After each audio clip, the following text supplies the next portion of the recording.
I was bullied every day. It's back in the day, I didn't do very well at school. Through my life, I've learned I'm an introvert. I like nothing more than spending time by myself. Everybody has a mental health challenge. Small, big, doesn't matter. We don't understand what people go through. And like you said, big or small, they all have it. I'm not going to stay quiet. What's more important, me or sticking around and being unhappy because... Welcome back to another amazing episode where we've got with us CJ Spice, a seasoned professional with over 35 years of expertise in data center and cloud solutions. CJ has been pivotal in driving strategic planning and project management for major IT organizations, including Microsoft, Compugen, and Insight. But beyond his impressive career, CJ is also a passionate woodworker, which I'm super excited to dive into, understanding how he crafts his mastery in both worlds. CJ, welcome to Tea Talks. Thank you, TJ. It is fantastic to be here. I appreciate you inviting me. Oh, absolutely. It was a complete pleasure of mine, CJ. I know we've had some history together. We've worked alongside one another. Yeah. I've had you as a mentor in many spaces as well. So it's going to be a fun conversation. I'm going to dig into a lot of things that hopefully the audience also gets inspired by as well. So to kick it off, CJ, I mean, let's talk about your journey. 35 years in this space. I mean, that's does that just mean I'm old? Well, I wouldn't put it that way, but you're well experienced. Let's put it that way. And I mean, that's a lot, CJ. There's a lot there, but let's talk about where that all began. What was the moment that you said, this is the industry or the segment I want to be in? What were the other options or choices, and how did you decide? I'd love to understand that. So, I mean, really, part of it was necessity. I barely finished school. It's back in the day. I didn't do very well at school. I was bullied a lot. I don't always look like I do now. So for me, where I come from, a little town in the UK, Vodafone was pretty much the town. They hired a huge amount of people and they had the world headquarters there. And I went to do a bunch of things around because accounts and credit clearance and credit checking, that kind of stuff, because I needed a job.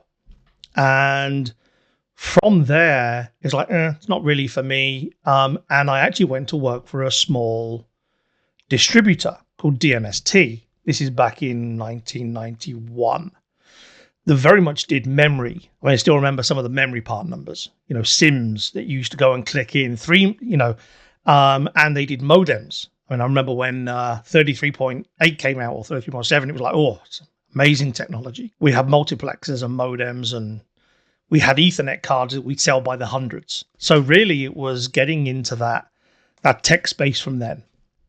They were local, and really, it just went from there. I moved to another distributor, and I moved to sales. But I come from the AS400 days. I used to work for a company I'm in Canada, but we used to work for a company in Markham back in the 90s. So anybody who wants to talk AS400 and TwinAx and all that kind of stuff, it's okay, TJ.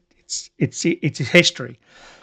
But really, just then following technology from IP and hubs and switches and wireless, spending a lot of time at that business really helped me not only think about customers, but think about farming, think about hunting. I became very much somebody that had customers for a long time. Customers on day one were still there 10 years later, selling third incarnation of phone system or wide area network or minutes or wireless or a whole bunch of other things. So I guess having done this for a while, it's allowed me to learn lots of different technologies, which means when I talk to folks, it enables me to have a bit more of a wider view, not just cloud only. I guess 2012, I decided sales wasn't necessarily for me, and I went to do my project management certification.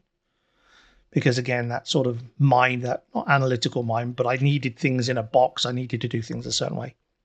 And then got the opportunity to go and do some contracting and start my own business for project management, and got introduced, before it was Azure, to Azure.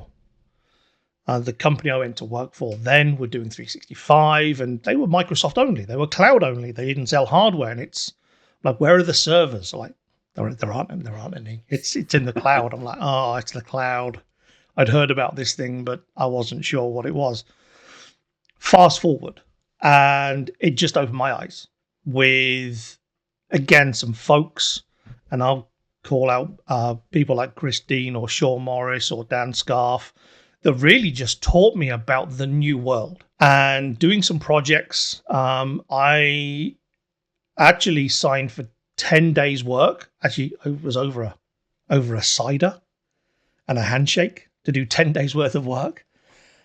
And 2.5 years later, it was like, okay, I moved to Canada. And they were like, oh, but they were part of a global organization. So I joined here. And then while I was at New Signature, obviously being around Microsoft, they were starting a new team or a new blueprint called the PTS, the Partner Technology Strategist. So from then, it was very much understanding about what does the partner feel? What's the partner lens? And how does that translate into what Microsoft are looking for? I joined Microsoft in 2019. I'd always been around Microsoft, but it was never, I must work for the mothership. I'd always worked for small businesses because, again, you can have a bit more of an impact. And I did almost 5 years there. It was a fantastic time to meet folks that I'd never had the kind of impact with or the kind of introduction to, from the engineering team, from sales, from programs and Corp. I mean, Corp was just this big machine behind a dark door somewhere. And because of my previous experience, I was able to get into some of the programs to help or to provide input or provide some how does the partner think, from how we're published in Partner Center to NCE to specializations, designations, the Expert MSP program. I was part of the global V team for a number of those. And I still, again, talk to some of those folks with how they can help partners and providing feedback to them, which is very important. Again, fast forward, missing the partner organization, and I had an opportunity to go and work for a partner, which was fantastic to, again, look after the hybrid cloud business. So getting back into a different way of thinking. And then latterly where I am now, which is around our go-to-market for Microsoft and how we translate what Microsoft are looking for our customers, and vice versa. Again, giving them the feedback and them being open to understanding how partners work. So, I mean, really on the work side, it's varied. I mean, it's been in tech pretty much since I started. And then really as soon as Azure came along, it's like, okay. You've pivoted along the way, but before we get into all of that, I think one of the things that you said that really stuck out for me, CJ, bullying. You talk about bullying, and how long do we have? As long as we need. But it's something that we look at. I mean, you're in the UK, you look the way you do. We hear a lot more about bullying from individuals that are either coming in from different racial communities or different organizations because they look different, they don't fit in. Tell me about your experience. I'm curious about this, CJ. So, I mean, I hope the audience sort of sticks with us because it does get better. I had a pretty bad upbringing. I'm Gen X, so I, born in the 70s or early 70s, and it was a different time back then for parenting and what you did. But I didn't have a fantastic upbringing, so I never really had that parenting style that allowed me to go and be really good. And then at school, I don't know why, but I was bullied every day. Now, I, again, didn't always look like this. I didn't have a body of tattoos. I played a lot of rugby. I did a lot of athletics. I got trophies and all sorts. But so school wasn't a good place to be. My parents weren't the kind of folks that understood that. Again, different time. And it was just get on with it. That's what happens. So as I've gone through my business life, I've seen, and the word lately has been ally or protector. So I now see folks that may be on the wrong end of things or how I see them being treated. And I become now that protector. I mean, if I'm out with my girlfriend, and there was a time when she and I were in London and there was a group of kids around and an older lady. And, as soon as I let my girlfriend's hand go, she knows that I'm doing something. So really it was talking to the lady and, you can come with us and what do you need? And those kind of things. So it's really that's given me some challenges about who I am, what I do, how I act sometimes. I shan't shy away from that. But also what I've done to, I hope, help others. So things like I did a lot of martial arts. I wanted to teach martial arts. I went through my own 10 years of getting a black belt and becoming a sensei and those kind of things. But at Microsoft, I was part of the accessibility team. That's why I got a microphone. There's reasons around that. But then how do I help others? How do I go and help others be successful? Or how do I see others in a situation that I'm able to assist them? So I wouldn't be here if I wasn't there. But that whole bullying thing, and in business, there are businesses I've been at very toxic. There are some toxic people who, and I think everybody can appreciate this, they stay around. They're the people that become untouchable.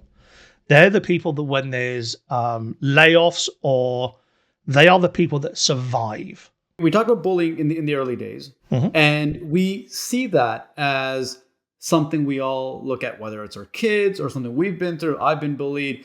It's hard to tell on camera, but I'm 5'3" on a good day. I thought you were 6'2". What, 6? What are you? You're 6? Sure, 6 and change, but yes, 6 and change. But you're built as a tough individual. Like you said, you've got the martial arts background and everything else. Of course, you weren't always like that. But bullying in the corporate space is totally different. And I don't think a lot of us talk about it. No one talks about it. I haven't seen many people talk about it. Frankly, they're afraid of talking about it. And to your point, the loud ones are the ones that stick around for whatever it's worth. Your thoughts on that, CJ? I'm just curious on your perspective there. So I guess I'm fortunate that, so being British, I'm relatively direct. And through my life, I've learned I'm not going to stay quiet. That's not to put myself somewhere, but really to challenge. And as you know, as we've worked together, one of the things I'm told I'm good at is challenging. But hopefully not from a rude or disrespectful place. I will generally be the one that speaks up if I don't think something is right. Now, invariably, that can put people off. However, with today's society of how we should act, then I feel that can really fly under the radar. Where if you say something, there is still a fear of retribution. There's how HR, how our company, any company acts or says they act. And honestly, I'm going to use the word hypocritical, because there are a number of places I've worked that what they say they do and what they do, we know, are markedly different. What I hope is that people are prepared, and speaking up is one thing. Find an ally. Find somebody who you can associate with to either be a sounding board, be there and talk if you want to rant, be there and provide the kind of input that you need, or the help that you need, or the stand next to. I mean, when you and I have talked before, and let's put it this way, everybody has a mental health challenge. Small, big, doesn't matter. Everybody does. So again, finding somebody that you can talk to and you can have that relationship with internally. My thinking about businesses is, just because you're a business doesn't mean you can't do well by the people that work for you. And if our company leaders don't do something, well, that's a problem for that business. Absolutely. And you know what's interesting, CJ, is that these same leaders are going through the same things. You're talking about everyone has a mental health challenge. They're feeling the same pain, but they're not stepping up and doing something about it for their teams. I'll tell you, in I think it was 2014, when I actually went through my challenges, when I fainted at a customer meeting, I came back, I didn't get the support I needed in all aspects because mental health wasn't seen the same way. There was no Mm-hmm. physical injury. But one of the leaders who I worked with directly understood exactly what I was going through and said, listen, we'll get through this. I'll support you in the ways you need. But there were things that we couldn't disclose to HR because based on policy, it had to be done a certain way. Mm-hmm. But giving me the space, and I will never forget this, giving me the space that he did allowed me to get back on my feet. We don't see that anymore. We're trying to be so much by the book that we're forgetting that there are people on the other side that actually need the support. And we don't know what that journey, especially mental health, looks like for any other individual. It's so unique for every person that It we is. don't we think that, oh, you know what, it's anxiety. I know exactly what it is. And I'd messaged a colleague of mine. She worked with me at Microsoft, and I remember this, and I said this to her the other day because I was reflecting on it. And we haven't connected in quite some time, but I sent her a note on LinkedIn and it said, hey, just wanted to thank you for that moment. And that moment was, I was about to cross the road. We were going to a client meeting, CJ, and I started feeling extremely nervous. I have no idea where it came from, why it Mm-hmm. came. And she looks at me, she goes, are you okay? And I said, I don't know. This is how I'm feeling. I explained to her. And she says, that's anxiety. And she grabs me by the wrist and helps me cross the road, CJ. Like I'm a grown adult who is Mm-hmm. having trouble crossing the road at this point because of the various thoughts that are going through my head that have basically, you know, paralyzed me essentially in the Yeah. spot. She's helping me cross the road. And I sent her that note, but we don't understand what people go through. And like you said, big or small, they all have it. So those leaders who are actually going through all of this as well, why are we putting others through the same thing? I agree.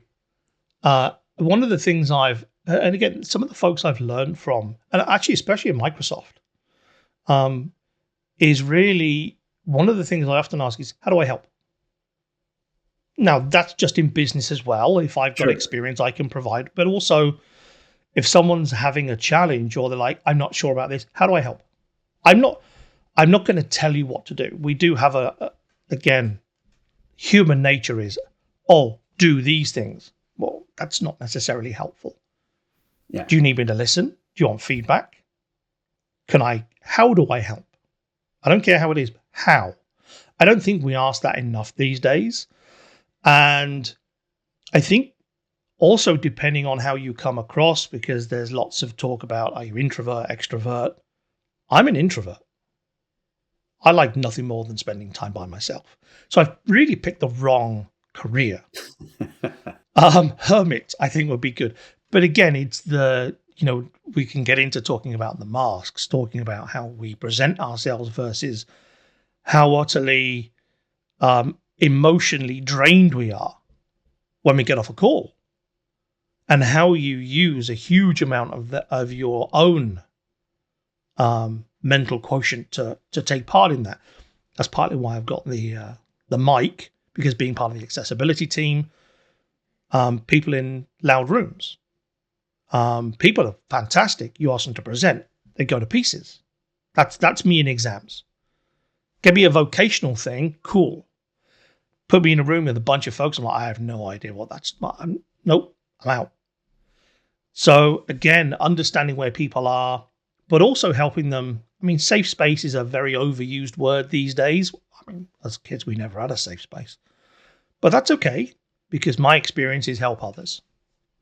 But I agree, it's something we should all look inward for. We rarely do, me included, and are quick to judge based on what our experience is, not necessarily somebody else's. Absolutely. What's the advice to corporations or HR leaders at this point? Because I don't think Don't do they one thing and know. say another. Don't do as I do. Do as I say, not as I do. I think there's a challenge with that, CJ, is that for someone who hasn't experienced anxiety or mental health related issues and they're in a position, there's a contradiction there because they don't know what that experience looks like. Someone like me, before I ever experienced any sort of anxiety, there's no way I would have understood what I wouldn't have been empathetic enough to understand what someone else is going through. And I wouldn't have the knowledge or the understanding to say what my experience is totally different than what someone else's is. But someone who's never experienced that, you can't get that. And those are the people, in some cases, that are writing those policies or are handling the cases of individuals dealing with mental health related illnesses in the workplace. It's a journey. I mean, I wish I had an answer for you. I think being cognizant of what HR needs to do, the policies, I think also having things like an employee council. Because again, it isn't about having this focus group, that focus group. I think a lot of the times is changing or trying to change the business to not have these pockets where people don't go towards them. It's business change, but it's also how we see ourselves, others, and how we then go do business. I mean, there are still industries out there that are very old school. They're very cutthroat. Yeah. Newer industries or newer ways are very much more forgiving. Do you need time? Is there ever going to be a happy medium? I don't think so. I just think maybe in some things there's recognition. But what I will say is if you find yourself in a position where you are questioning, do my values align with the business I'm at? If they don't, leave. Don't leave without anything. I've decided to take that policy through the latter part of my life. I'm not going to stick around for the sake of it. What's more important? Me, my relationship, where I live, what I do, or sticking around and being unhappy because I need a job? That's a tough one. Absolutely. And I'm having conversations actively with some folks that I've worked with in the past that are going through and living through similar situations. Mm-hmm. But finding a job isn't easy. You can't just No. get out and go and find another job that's going to pay six figures or whatever have you, even if it's not a six-figure job, any other job for that matter. Agreed. It's not that easy. So they're in a situation of, do I pay my mortgage or do I stick this through? That's the fundamental challenge. And I wish I had an answer for that. I wish I had some words of wisdom and sage advice. Sometimes we have to put up with something because there is a bigger play. But if we can find some solace or people to talk to, and it's not moving all the way the other side, it's 1%. What is the 1% change that makes life a little more bearable? Absolutely. I think one of the other aspects I share with these individuals is self-belief. There becomes a point where they start doubting their own abilities of where they are, what they can do. I went through a similar challenge even in one of my roles at Microsoft, CJ, where I started doubting my own capabilities and strengths, if you will, given the environment I was put in. And that had a huge toll on me mentally. And when I removed myself from that, everything changed. So sometimes we have to force ourselves, and we don't see avenues around us, but sometimes that's the avenue that we have to take to reinvent who we are. I agree. And history tells us, it's the age-old thing. If you keep being told you're stupid, after a while, you believe it. Yeah. And these things stick with you. It's a much more philosophical and deeper conversation. But it is certainly one that I've realized as I've gone on, because again, the way I look, the way I present in front of customers or others may seem very commanding, confident. I mean, maybe arrogant sometimes, but that's not me. And through this conversation, and you touched on having the allyship or allies around you. Mm-hmm. It's something I used to have, but I did it secretly. I did it because at the time I didn't want my employer to know or something else, where I would actually have friends who would cover for me while I had some downtime or needed to take a break because I didn't feel comfortable telling my leadership. I broke out of that and got to a point where I said, you know what? This is for me. I have to take care of myself. And I started becoming more vocal to only realize that they were actually supportive of it. So there are fears that we have inside of us thinking that maybe we're not going to get the support, but if we don't ask and we don't speak up, there's an element that we're never going to get. Agreed. So there's that aspect. But the other one that you spoke about was really about offering self up there. It's like, how can I help you? What can I do for you? And sometimes people don't know what they need. What are your thoughts on that when they're kind of stuck in that space? If they don't know what they need, you can only provide within your experience and expertise, and sometimes that's just life experience. I need pushing. Right. Some folks were, everybody's different. I think not being afraid to ask, number one, because you will help the most unlikely people. And it's one of those, as soon as you do, you go, oh, it's an aha moment. Ask. If somebody isn't ready, when you are, give me a call. Let me know. I'm happy to help. Yeah. But I think checking in as well. But if somebody's not ready, you can't force them. No. I know no, something's wrong. You must. No. It's the allyship comes in. It's in a number of forms. And only you can see or ask the other person what it is. Again, I wish there was a nice, neat answer that people could take and do. Honestly, sometimes just saying, what's up? Checking in. You're absolutely right. And I think it's the other person's comfort level because they have to express themselves. And Correct. forcing it out of them is going to only make them feel more uncomfortable through all of it. Yeah, or sometimes is the company asking you to ask me? Yes. Because exactly. that's another thing. And we often we're on Teams or we're on a call. It's a safe space. Yeah. And now people have become more cognizant with Copilot, with transcript. I find in some situations, as technology has moved on, we become more guarded on a call, even with people we know, right. Even with people who we can have a moan to. It's like, is the company recording this? Right. I never worry about that because I don't want to change who I am. I'm being more my authentic self.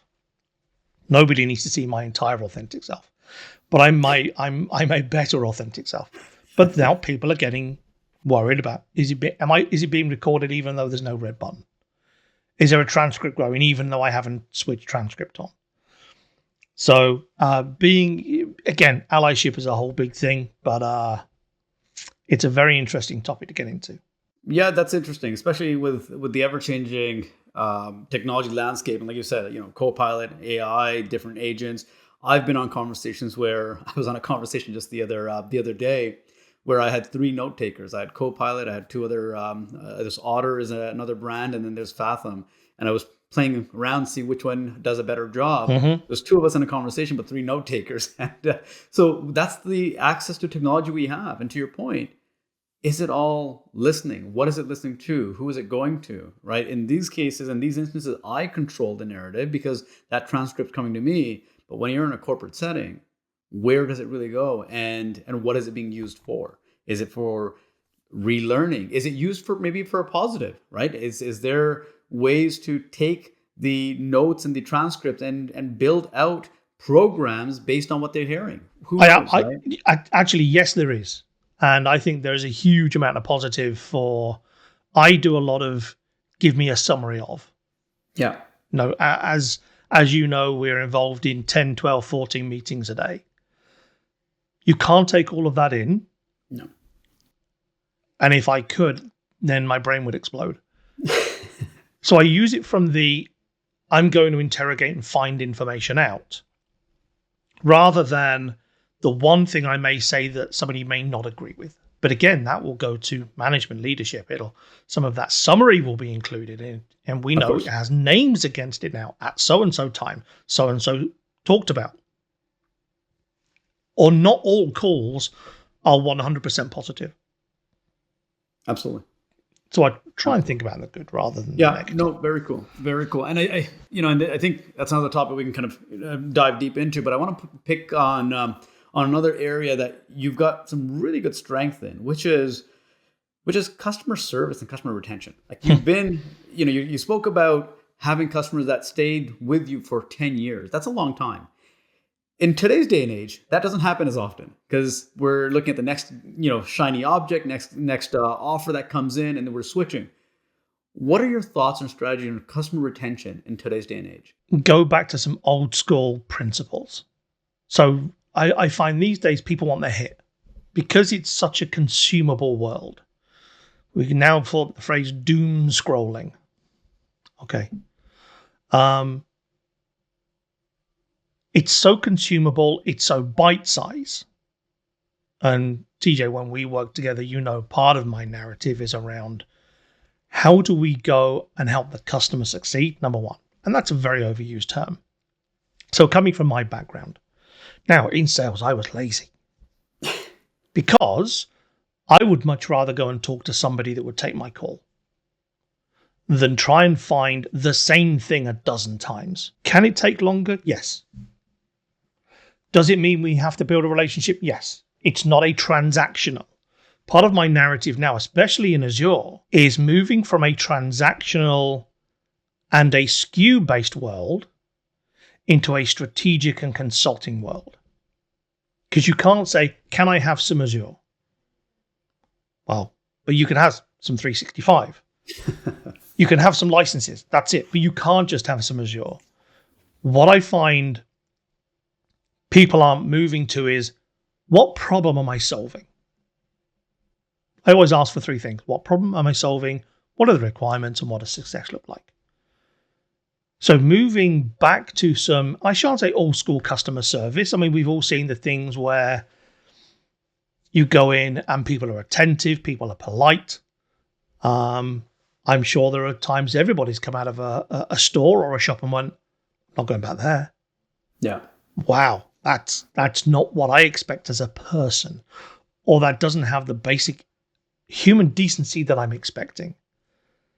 For anybody watching and listening, I've seen how the times have moved to that more consumable SKU have a thing. I have a saying which is monthly recurring revenue is the key to long-term strategic growth. That's to do with how we consume cloud services, how we consume a managed service, because somebody has to manage a customer's environment. And if we go back and get the customer to do more, if we engage on other things, now we start talking about active listening. Mm-hmm. We start talking about things where we can make an opportunity pipeline based on a conversation we had. I'll give you an example. Customer we were talking to had done a little bit, but not much. And again, this was sort of exploratory. And there were sort of 5 of them, 5 of us. And I'm noting things down at the end. I spoke to my team and said, what did you hear? Well, there's this, there's that. Okay, what else? What else did you hear? What could we go and talk to them about? Well, nothing. I'm like, well, even before the proper conversation started, they said they're a Copilot early adopter and they have 50 licenses. They're not sure how to use it and they have an identity problem. There's 4 things I can go and talk to them about. Absolutely. To say we have experience in this. Can I help solve your problem? I heard these things. Is that correct? So we haven't got back to that. We want to complete so quickly. And I get that because of how much pressure people are under, how many things people have to sell just in their kit bag. But I found the people that really have the success focus on that customer journey. Again, anybody in hyperscalers, it's the journey, it's the assessment, landing zone, migration, innovation, modernization, optimization, do the thing. But I think applying some old school principles, being available when you can, answering the question, the amount of ghosting or the amount of non-answers that I just get. And again, I get frustrated with this. We talked before about your inbox, your zero inbox. I'm a zero inbox person because for me, that is building my reputation. That is building my bank with other people. Absolutely. So I would love people to get back to some old school thinking, not old school selling. It's not about pressuring. It's about, can I solve your problem? If I can, and I can match your success criteria, why shouldn't we do it? What's the next thing? I always say I'm interested in deal 2, 5, and 7. No, I am interested in what I'm doing now, but it's a lead into the things I want to do with you. What can I provide for you that's consumable? When I get out of bed on a Monday, 40% of my numbers done. That's amazing. It's, just what you said, deal 2, 5, and 7. Most people are just focused on deal 1. Correct. And that's all they look at. And there's no strategy or plan around that. I'll give you a story. I was working with one of my clients, sent me an email, and I live by Inbox Zero. I taught, I think, over 10,000 people on how to be productive. Mm-hmm. And I get an email. I pick up the phone. I called the client right away and said, I saw your note. And the guy's like, I barely hit send, TJ. Right? Yeah. I barely hit send, and you have already called me back on this thing. Like, that's where you go above and beyond, and they know you're listening. And I didn't have the answers at the time, but I acknowledged that, listen, I've got your email. I know what's going on. I understand. I'm looking into this.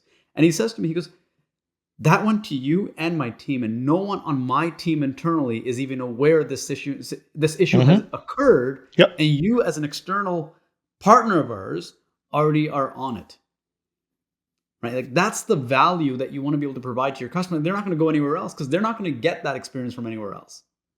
I think, and that's a really good point. I think the word selfless versus selfish. We always, what's in it for me? Excellent. Yeah. But sometimes the thing that's in it for me comes from what's in it for you. Absolutely. So again, I've been talking to some clients with some of the sellers that want to learn about Azure, and there's been no opportunity. However, my follow-up email, I said, I do, and I've been asked, why are you giving this away? I'm not. Because why? It's publicly available if you just go and search for it. What I'm doing is sowing the seed about how we can help. When you think, speak to CJ. He answered my questions. He brought people in. Does that cost me money? Yeah. However, I'm sowing a seed. Yeah. I'm building my reputation for when that client says, actually, now is the time I should do something. Who should I reach out to? Rather than, there's nothing here, move on. It's not for everybody. Absolutely. It's high maintenance. You're It always is. on. And you have to be careful who to pick. Exactly. And you can't do that for everyone because then it will be exhausting at the same time as Correct. well. Absolutely. So with keeping time in perspective, I want a couple of things. One, epic failures. I know the world is You've met me, right? What's that? You've met me. Absolutely. And the world sees failure as a very negative, aspect of life or anything else, and they're usually discouraged by it. We in our household, CJ, use the word fail as first attempt in learning. Like, that's what fail stands for us. That's what I teach my kids. I'm like, it doesn't matter. We have to fail. We learn from those mistakes. The goal is not to repeat those same mistakes so you don't fail twice or 3 times in the same thing. Any epic failures in your life that you've kind of identified and said, you know what, it was a failure at that point that I thought, but then it became a huge turning point and brought me down a path that I would have never been on? I'll give you 2 examples. Yeah. The first one is to do with martial arts. Sensei I trained under, he's an 8th Dan Shotokan karate master. And I didn't put enough preparation into, and this isn't just a black belt thing. If you go from brown 1 to brown 2, to go from brown with 2 stripes to black in his dojo is 18 months. It's not giving it away. You have to earn it. And he has a system of merit, past merit distinction about how you get your different stripes, the different modules. And I didn't practice enough for my kata. And I got a merit. But he knew I don't do merits. Like, this was something I was like, I'm fully bought into. So I asked him to take it again and he said no. I'm like, well, I can't get a black belt without having three distinctions. He said, you may have to. Like, but that's not who I am. He said, it was at that point. Very wise. Wow. So at that point, it's like, okay, I can't do that again. So I didn't. And I got my black belt and became a sensei. But I still know I got a merit on my kata. Interesting. That bugs, but that is one of those things that you go to. I know the exact second he said, but that was who you were. And he wouldn't let me take it again. Wow. So I knew there were no do-overs. It's, have you trained your mindfulness, how you've practiced? This is not do 2 years and get a black belt. This is 5 years minimum. And you've got to do a first aid course. He was a super nice guy, but he was somebody you went to if you wanted to do it properly. So yeah. I think the second one is around family. And over time, I've realized you don't get to pick your family, but you get to decide who is your family. So I got to the point where my failure was actually thinking I could fix something. And again, trying to go after something with family that I couldn't fix. Regardless of what you do. You either put up with something or your standards and or expectations, who you are, becomes diminished. The realization came, I won't accept that because I'm not that person. I deserve more. So the first one was about the martial arts, about somebody confirming to me, no, that's not what we do here. The second was internal. And to have to make a very tough decision about family. Is that the person I am? Is that the person I want to be? Is that person I want to become? And having made that decision was tough. But the failure wasn't the fact I made the decision. The fact is the failure was I hadn't realized and done it earlier. Well, there's that sense of hope that, to your point, it'll be okay, or I'll be able to change things. And on the family front, I mean, I'm with you. I've had similar situations where you try for years and years and years, and then you come to a point you're like, maybe I'm trying too hard, and it's exhausting. I need to let go. Yeah, it's absolutely exhausting because you get nothing back. Well, you get nothing back, but it takes your focus off of everything you're doing and what Correct. You have, the people around you, CJ. Right? So the people that are there to support you, you're not spending enough time and energy with, you're focused elsewhere. Agreed. You divert that. And I've seen tremendous differences in my own life personally and those around me because of those decisions I've made. Mm-hmm. So absolutely, absolutely critical. Thank you for sharing that, CJ. Next thing we're going to move into is our rapid fire segment. So I'm going to ask you a question. Okay, I'm ready. Come up with the first thing there you go. You are editing this, aren't you? Yeah. Okay. Ready? Tea or coffee? Coffee. Favorite book? Don't have one. Any podcast? Sword and Scale. Tea Talks.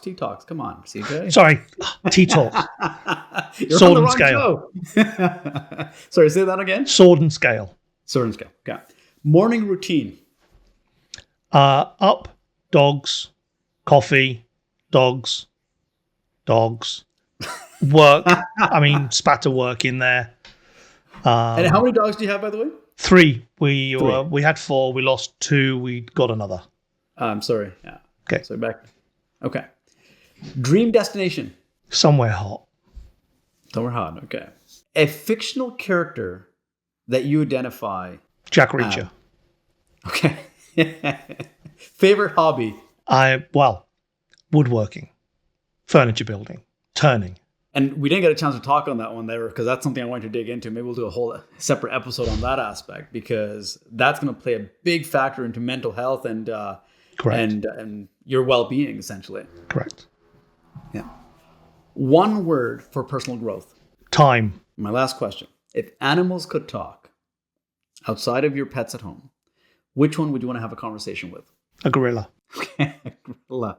All right. I didn't see that one coming, CJ. So excellent. Well, listen, CJ, thank you very much again. Honestly, it was an amazing conversation. Typically, I try to frame the conversation in certain aspects, but I have no expectation of where they're going to go. And I love the direction that this went in. So thank you very much for taking time. Any final words for our audience, CJ? Nothing springs to mind because everybody's different. I hope. So first of all, thank you for inviting me on. I hope one person that is either watching or listening to this had an idea of who I was and now has a different idea about who I am. CJ, thank you for taking the time to be with us today. It's been a true pleasure. To our listeners, thank you for tuning in. Be sure to subscribe to Tea Talks for more conversations with the leaders who are shaping our world. Until next time, keep on inspiring.